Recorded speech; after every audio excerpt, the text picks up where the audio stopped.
Hello everyone, and I am here today to talk about Ensnared by A.G. Howard.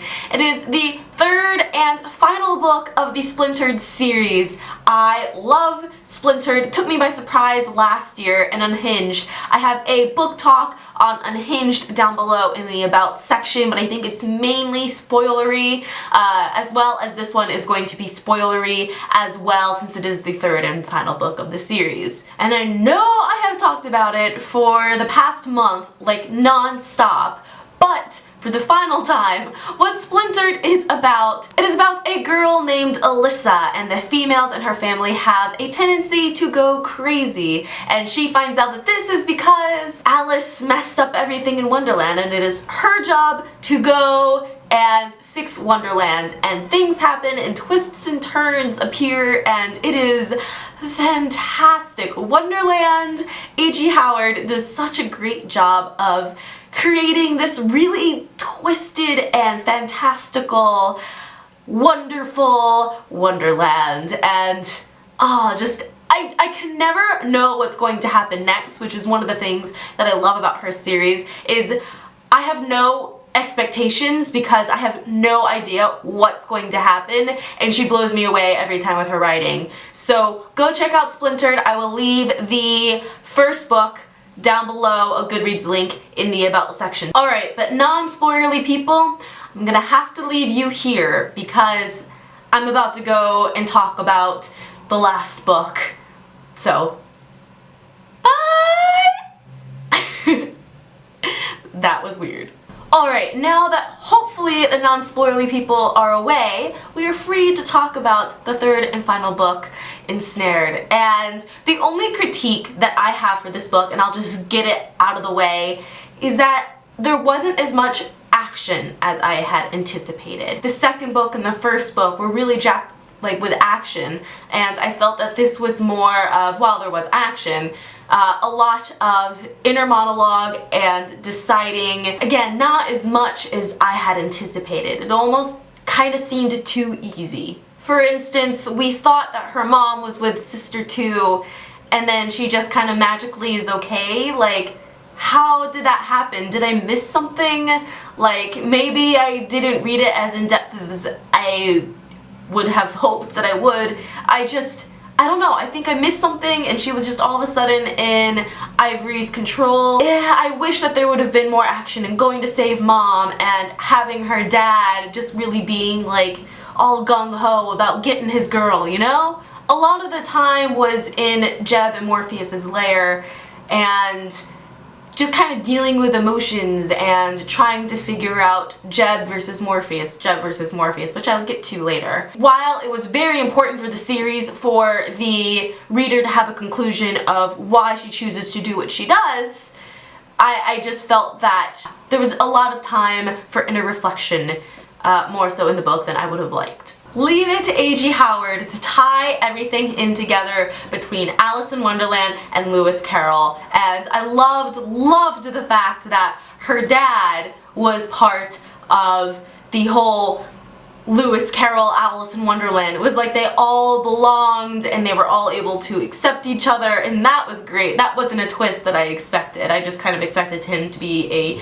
random boy, but the fact that he was tied in with Lewis Carroll was fantastic. I thought that was a perfect twist that I, again, never would have seen coming. So the memory train where Alyssa goes and picks up Red's memories. I really like the fact of like when they were shrunk down and they went into like the Barbie size and they got Barbie clothes and stuff. I thought that was really funny. Imagining of putting down the memories into this little like plastic diary was really creative and ingenious, and I really loved that aspect. I just wish those memories would have been used. We have this diary like charm for almost the whole book, and then it's just magically taken away and then you don't need it anymore. I really wanted to see again, more action. Like, that was a perfect opportunity for more action that was just wasted. So Jeb's paintings can come to life in Wonderland because coming out of the wood, I don't know the names, the wood that ate them and then spit them out, combined Red's and Morpheus's powers together, and it was really cool having Jeb understand a little bit more where Alyssa was coming from in the fact of the call of Wonderland, and I think that really, in my opinion, redeemed Jeb a little bit. My favorite part of the book was, I know I've been keeping on talking about action, and my favorite part of the book was the most action-y part, is when there's Jeb and Morpheus and Alyssa, and Morpheus has this whole plan to get him to marry Alyssa, and then like Red will inhabit her body and then fix all of Wonderland and la da da da da. I loved the action in that whole scene where they thought that Jeb had been blinded and his tongue had been out. I kind of suspected that something was going to happen and that it might not be Jeb. I think like that thought like flittered in my mind just because there was so much comparison at that scene between Jeb and Cece that was kind of out of character. Like, if Cece wouldn't have been important, he wouldn't have been mentioned, but at the same time, like, you hear that his eyes were taken out and his tongue was taken out, and like, my heart just broke, and then you thought he died, and in my head, I was kind of like going through doubt. I was like, he's not dead, but he might be, but he's not. He's not. Like, the thing about this whole like love triangle between Morpheus and Jeb is I had no idea how it was gonna end. So I was like, maybe he did die, because then that would make her decision to be with Morpheus when she goes all crazy lady and then starts choking Morpheus, and you know, he's like, you are Wonderland, and then she gets that he would do anything for Wonderland, and he's saying that she is Wonderland, so things aren't as they seem. Alright, so on to, I know what everyone wants to talk about, especially me, the whole Jeb and Morpheus situation. So, in my previous video of Unhinged, I had mentioned that I thought that a choice needed to be made, and that I kind of hoped that she wouldn't end up with both. However, after this book, I understand her needing to be with both, not just because her heart's in the sutures and she needed to spend an equal amount of time in Wonderland or an equal amount of time in the real world. I just understood her need for both. She needed Morpheus because not only is she the Queen of Wonderland, but he appeals to a different side of her that Jeb doesn't. Jeb is very secure, and he is one of those people that she knows that she can always rely on, versus Morpheus, that trust still needs to be built, and it started to being built in the third book, but I mean, Morpheus is Morpheus, and that takes time.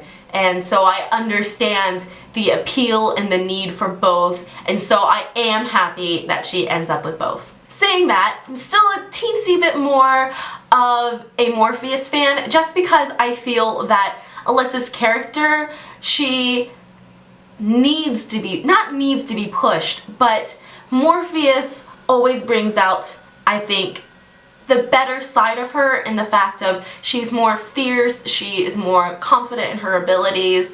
He pushes her to be better in all things, versus Jeb is kind of like home, if that makes sense. So because I am just a little bit more of a Morpheus fan, I do feel like he wins overall, because he then gets Alyssa for forever, basically, until something, God forbid, happens to her and she dies. So when the book ended, I just had this very sad sense of, I'm okay with the way everything wrapped up, and I liked how everything came together in the end. I just wasn't ready to leave Wonderland. So through a few tweets that A.G. Howard and I sent back and forth, she gave us a hint, or at least me a hint, that this might not be the last book taking part in Wonderland, and that made me so happy. I love the way A.G. Howard has put together Wonderland. It's just so unique to me that I'm just not ready to leave it, and it made me so excited that we are going to possibly have another series in Wonderland. And the end of Ensnared kind of sets up for that, because she says, you know, before she died, she kind of puts everything, like the keys and everything that they need for someone to find Wonderland. She puts it all in place, and if they find Wonderland, she'll be there waiting for them. Alright, so that is enough about Ensnared. Enough about Wonderland for the time being. And so, yes, that is it for today. If you like my videos, please subscribe to my channel. You can also follow me on Goodreads, Tumblr, and Twitter. And I'll see you guys next time. Bye! Happy New Year! This is the first video of 2015, and that is pretty excited. Although I do have to say, it was a little bit of a struggle to